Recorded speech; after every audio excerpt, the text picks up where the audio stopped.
Just going to show you how I made this rig. So what you're going to need is obviously some crimpers. So you're going to need some about 10 to 12 meters of 3mm, about 50/60 centimeters. I'm using 2.5, two size 8 clips, some big swivels, 4 beads, 4 for the wire, and then I use 5 just to be safe on the mono. So first thing first, we're going to start with, we've got one of our big swivels, our clip, 50/60 centimeters of wire, and our 4 crimps. So first you want to start with, doesn't matter which end you start with. Alright, I'm going to put 2 crimps on.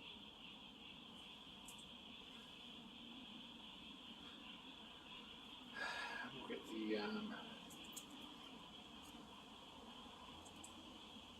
just going to pull him over, just push him through. I'm just going straight up a plastic here, right, each their own.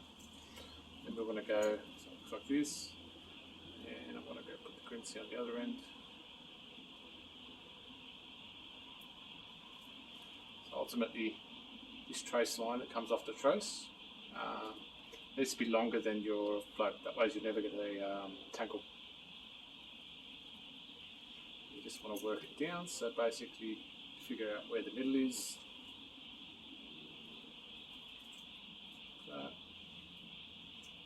So pulling this guy up here. Just want to make sure that these are close.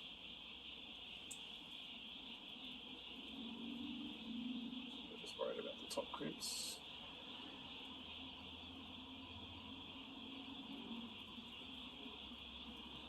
Close enough. So first things first, it's going to crimp up the top ends.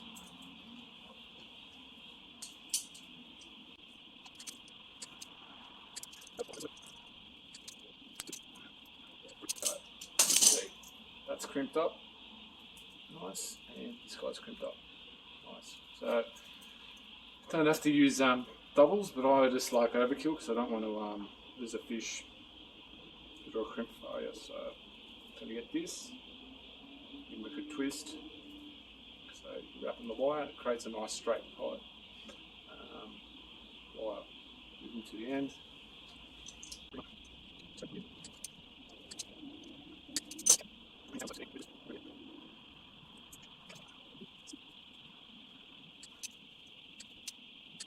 Running a bit low on 10mm, but I've just got my heat shrink on just like that, just so we don't have any edges, sharp edges you can cut your hands on if you're grabbing it, or you just don't want lines to catch up with anything, so that'll be more than good enough.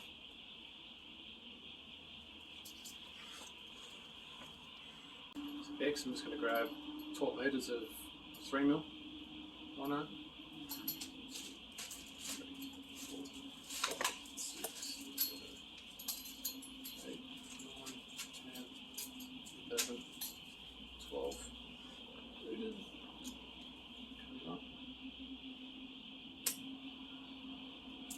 So 2 crimps should be more than suffice, but I use 3 once again just to be triple safe.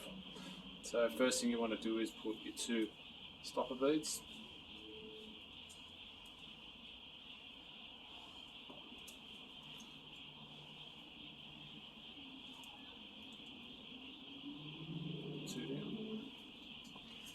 And 3 crimps.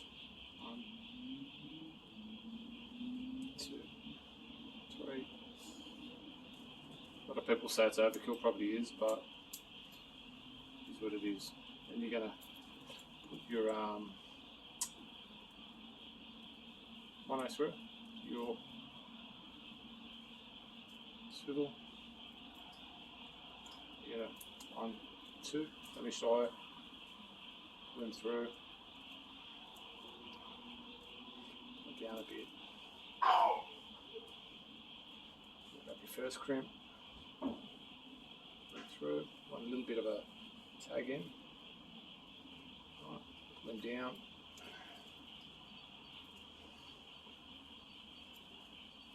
Right, so looks like this. There we we're just going to crimp these down. So first crimp.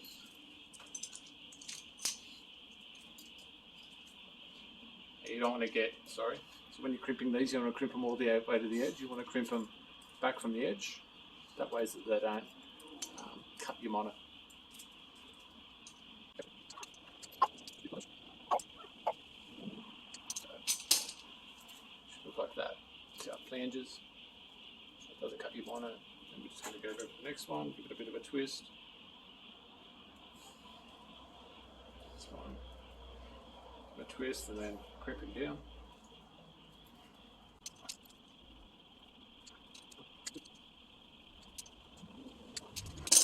And then third and final, just on the end.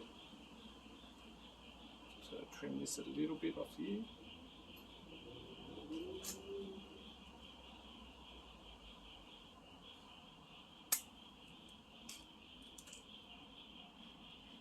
Same again. Put it in. Use it.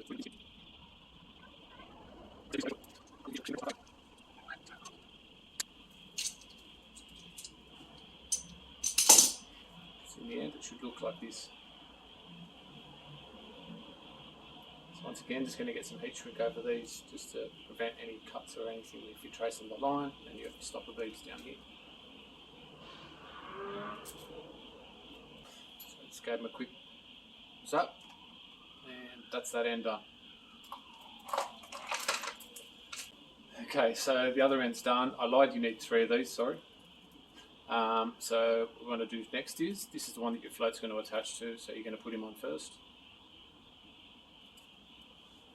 And after you've done that, you're going to put your dropper like that on. Then I'm going to come back over here. Sorry, just grabbing my bits. So I've got my 2 stoppers, and I've got my 2 crimps, and then my big swivel. So first things first, you're going to want to put on your stoppers. Right. It's really important to make sure that it's like that.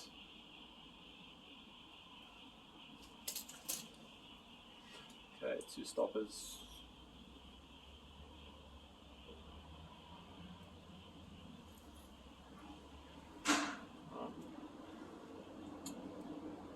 Yeah, 2 crimps. I'm also going to put my heat shrink on. Oh no, I can do that afterwards because we'll go over the swivel. Okay, put them on here. Once again, 1, 2, through the eye. Like that. Down a bit. This one doesn't have to be as long as the other one. Alright, put your crimp in.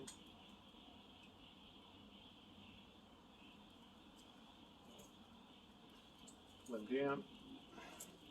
Just pull them down here like this. End up looking like this.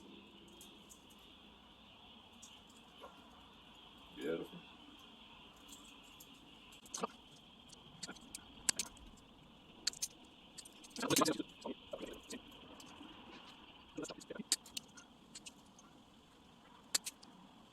Put your heat shrink on. I was running out of 10mm, so I just put 13mm on, which is good enough because they're pretty decent size crimps, and that's it. You've got 2 beads. Just going to stop it from running up here, push them back up.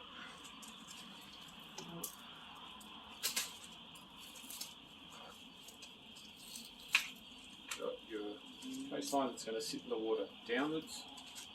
When you deploy, you have your line off here, and then the float's going to come up here. It's going to sit up here like that, and when you deploy it, you're going to deploy it from the other end. So sinker first, you're going to have your drop loop up the other end, and this is going to be already stuck at the back when you're flying your bait out. So when it hits the deck, it's going to already be up this end. That sinker's going to get down, get tight, and this is going to sit perfect in the water. So what I use for a float is basically, it's just a cut down bottle, bit of pool noodle inside, Just got your cap, which has got 2 holes, a bit of wire, and then just a swivel at the end of it. And then screws on. And then you'll see that what I mean now. So obviously you clip your float into this clip. So now when it's flying the bait out, this will make sense now, is your bait's going to hang lower between the float, so you're never going to get tangles here, no matter what you do on your way out. So your bait or your trace is going to hang down here, and when it deploys in the water, it's going to sit up here, like so. The cable's going to sit down lower, and then when fishy goes for a run, it's going to pull it all the way up, so you stop it up here. That's the theory. I haven't caught a fish on it yet. And once again, that trace line is long enough to clear sinker and everything else. Cracking rig.